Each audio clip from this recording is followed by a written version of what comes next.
अस्सलाम वालेकुम नाजरीन, मैं हूँ रिमशा सलीम और आप देख रहे हैं वॉइस ऑफ पाकिस्तान।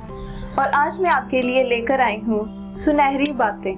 दरख्त चाहे कितना ही ऊंचा क्यों ना हो जाए, अगर इसका ताल्लुक मिट्टी से खत्म हो जाए तो वो मर जाएगा।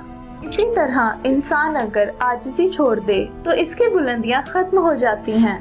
आपकी मुश्किलात और इनके हल में इतना ही फासला है जितना कि आपके माथे और सजदे की जगह के दरमियान तक का है। बोझ में अगर मोहब्बत ना हो तो वो बेशक एक तिनके का हो, बर्दाश्त नहीं होता। जैसी मोहब्बत आप अपने माँ बाप से करेंगे वैसी ही मोहब्बत आपकी औलाद आपसे करेगी। 3 जगह आपका इंतजार हमेशा रहता है। पहला, घर से बाहर जाने पर आपकी माँ आपका इंतजार करती है। दूसरा, जिंदगी जब अता होती है उस वक्त से लेकर कब्र आपका इंतजार करती है।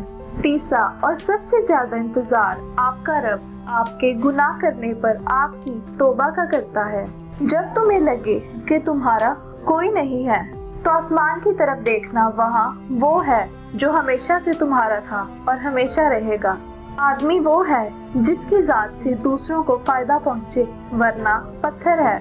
मखलूक से अच्छा ताल्लुक हमेशा महल में और हंस खेल कर बनता है, जबकि खालिक से अच्छा ताल्लुक तन्हाई में और रो रो कर बनता है। थैंक यू सो मच नाजरीन। अगर आपको हमारी वीडियो पसंद आई है तो हमारा चैनल जरूर सब्सक्राइब करें और इस वीडियो को अपने दोस्तों तक जरूर शेयर करें। इन्हीं अल्फाज के साथ रिमशा सलीम को दीजिए इजाजत। पाकिस्तान जिंदाबाद।